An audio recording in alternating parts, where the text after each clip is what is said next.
Hello and welcome to today's video about photography things. And today I'd like to talk to you about a very touchy subject. It's something that afflicts almost every photographer at some point, old or young, male, female, new, experienced. And that affliction is gas. Now, it's not the kind of gas you're thinking, as fun as that is. It's gear acquisition syndrome. The need, the want, the desire to buy new things. It's fun, but there's a time and place. So that's what this video is about. This video is some strategies I've learned and applied to myself for deciding when, how, what is the time to upgrade when we talk about gear. So everybody has gas at some point. You'll have it. I have it. It's an ongoing thing for me. How do you deal with it? How do you make decisions? Here's how I think a good way to approach it is to look at the four F's of the decision of when, how, what to upgrade. Here's F number one. F number one. Yeah, F number one. The first F that I want to talk about is friction. So when you're determining about and looking at upgrading your gear or maybe getting something brand new, one of the first things I look at is friction. Will it reduce the effort to get something done? For example, since I've been recording these videos, I now have a permanent video light setup, so I don't have to set them up every time and create that 10 minutes or 15 minutes of friction of even getting to the point where I can hit the record button. So a constant setup for me is really helpful in recording these videos. So think of other ways that things might reduce friction. Maybe if you find yourself moving a lot, maybe a zoom lens would be good. If you find yourself missing focus, then a camera with better autofocus would reduce that friction. Okay, so the F number one to think about as you're considering upgrading or changing gear is friction. F number two, the second F is features or functionality. Features or functionality. And the way I approach this, my strategy is to, is it going to do something I can't already do in some way? A great example of this might be lenses. So if I need a wide-angle lens and I don't have a wide-angle lens and I can't back up any farther, then a wide-angle lens would give me some function I don't already have. If I'm shooting sports and I need that fast burst rate, taking 10, 15 photos a second to catch that decisive action moment, then that's a function, a feature I need that I don't currently have on my camera that maybe does 5 frames per second. Okay, so think about, is there something that you don't have that this new thing will give you that you kind of can't live without? An example for me of that is the lens that I'm recording this video with. That lens is 23 millimeters. I have 3 other zoom lenses that have 23 millimeter in its zoom range, but none of them are f1.4. So the function I get with that f1.4, the feature I get is a blurrier background in my tiny office. That wall's only about 5 feet behind me, 6 feet. So I get a blurrier background, looks a little more professional, looks a little more cinematic. My other lenses that have 23 millimeters can't do that. Extra function. F number three is finance. Money. Yeah, gear. One of the first things I tell photography students is you have to recalibrate what expensive means. It's not $10, $50. It's, you got to add zeros. This stuff's expensive, and my encouragement on the finance side is don't charge it on a credit card unless you're doing some point thing and you can pay it off or mostly pay it off at the end of the month. Don't go into debt for this stuff. Yeah, that's my major encouragement, lesson learned that I've learned when I've had bad gas and not enough money. So yeah, finances, pay attention to that. I'm going to get to that a little bit in a personal, as I walk through my trajectory of my camera gear through the past 6 years and talk about finances with that. So, and then the fourth F, as you're considering what to upgrade your gear, get something new, is feelings. Feelings. There's an emotional component to the decision to buy something. Hopefully, it's going to fill some kind of emotional need too. There's the fun of new things, that unboxing experience that we all watch on YouTube. There's something fun about that. New is fun. Different is fun. So don't discount that. Don't discount that. If it helps, if the feeling of something new helps you create more interesting photos, helps you do what you want to do, then by all means consider it. Now, having said all that, here's something super important to remember. I assume it bugs you when someone looks at your photos and say, "Oh, you must have a nice camera." When was the last time someone said to a painter, "Oh, you must have nice paintbrushes. That's a very nice painting." Or to a chef, "You must have a very nice oven. That's great food." For us as photographers, the gear is an important part of it, but don't forget, the heart and soul of the photo comes from you. I've had students with amazing cameras, technically capable cameras, expensive cameras, take yucky photos, and I've had students with point and shoot cameras and phones take amazing photos because they put themselves into the photo, they put the effort into composition. So don't forget that component. Just because you bought new gear, it's not a cure for things in your skill set that might be lacking. Don't forget that. Keep practicing, keep taking photos, creating new images. All right, so I thought I would run through my recent 6-year cycle of some gear upgrades I've made and tell you share my decisions, my thoughts along the way, and then at the end I'm going to share some strategies for suggestions for some practical tips of how to know maybe when to upgrade. So, in 2014, I was on my third Nikon camera. I was on a Nikon D600, full frame, 24 megapixel. It was the bottom of the line of the full frame cameras. I really liked it, but it was time for a change. And here, one of the major reasons for that change for me was the F of finance. That camera, when it was new, was $2,200. Full frame 2.8 lenses were on Nikon system were $2,000 plus each. So it was as a instructor in a college, community college, plus a part-time photographer, I just didn't have the funds, the finances to keep in that system. So what I decided to do, it was good timing for me, is I kind of side graded or even downgraded. I went to a smaller sensor, to the Fujifilm X-T1. And a big part of that was the fourth F of feeling, the fun. For me, these tactile knobs were a throwback to my Pentax K1000, my very first camera back in the day. It's smaller, it's lighter, it's less expensive. When this was new, I think it was $1,500. Yeah, so good stuff. And then the added bonus I discovered in this transition to mirrorless was I get exposure preview. So when I look through the viewfinder or on the screen, I'm actually seeing the exposure. So I'm no longer really surprised by exposure. Okay. So X-T1 2014. I'm now on my third Fujifilm camera. It's the camera recording this video, the X-T3. There have been some times when I've upgraded and some times when I skipped the upgrade. So I'll walk you through those processes.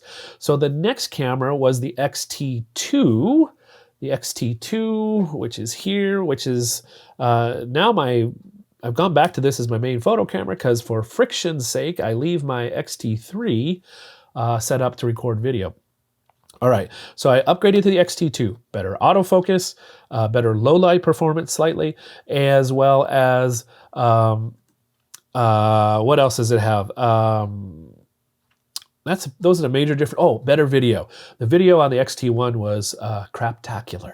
On the X-T2 it was pretty good, approaching very, very usable. So XT2 had a lot of functional upgrades, same size, shape, battery was the same, for better and worse. It doesn't last very long. All the things I loved about the XT2 one were improved, made better. The price was about the same, so I'm in the system. Okay. Then we get to about a year and a half later, Fuji introduced this camera called the XH1, which I skipped. The reason I skipped it in part was it was a little more money. I knew it was a little slightly different body style. It had in-body image stabilization, which was semi-attractive, but not necessary. The processor was the same. The sensor was the same as the XT2. So it was this weird kind of in-between camera, which wasn't a good fit for me. About 6 months later, Fuji announced the XT3, which is what's recording this video, which I did upgrade to. Again, the main difference for me, finance stuff, actually it was $100 less new, the XT3, when the 2 was when it first came out. Again, improved autofocus, improved about the same low light performance, much better video quality, and same battery, same whatever. So it was an upgrade in function and features, a little reduction in friction, especially for video. So let's see what happened next. Oh, the other thing I really have enjoyed about the Fuji system and really appreciated is their firmware upgrade. So when the camera, each of these bodies has come out, the T1, the T2, and the T3, within usually a few months to a year, there have been a couple upgrades, and they've usually improved. The main thing they've improved is autofocus, accuracy, and speed. So good stuff.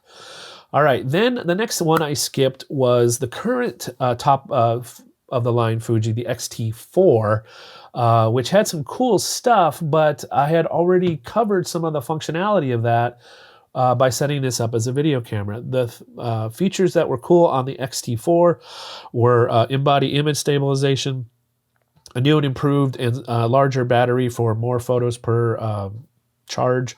But it had also has a selfie screen, so you can flip it out and it would face forward. The T2, T3, T1 don't have that. They don't articulate out like the Canons and such. So I have not upgraded to the T4. It's a little more money. I have, for the video style I shoot, so this is a feeling and a function, I have a monitor on top of my camera, so I don't need the flippy screen. If I was out vlogging though, if I was carrying the camera, that with a battery, the monitor on top with a battery makes this thing very unwieldy. So then I would consider upgrading. You get the in-body stabilization plus that selfie screen, makes great for on-the-go video. But if it's a lockdown situation like I have now, what I currently have works well. So that's a little bit of my journey through upgrading my camera system. Now, I'm going to share one more. And sometimes when you upgrade, change, you can actually save money.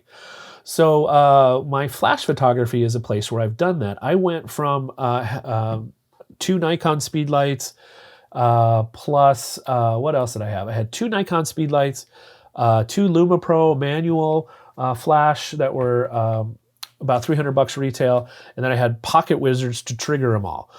So for the Pocket Wizard system, you need a trigger on the camera and one on each flash unit. So I had 5 Pocket Wizards because 1 went on the camera and then 4 went on each of my 4 flashes.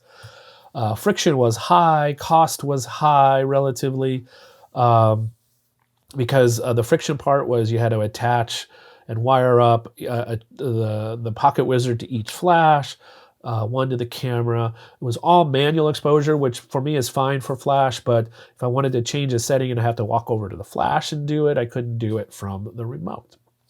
So I decided to change when I was made aware of this system from Godox, and they have a speedlight system, an on-camera flash system, battery-powered, AA. Their system is about $100 for the flash unit. It is TTL, so it will do automatic flash exposure both on and off camera. It has a built-in receiver, so I didn't need to attach my Pocket Wizard. And then I just need 1 transmitter for about $70 that goes on my camera. So I went from about $1,300 worth of gear to $370, and I sold all my old gear for enough to cover the cost of the new. A win. So sometimes you can get extra all four of the F's.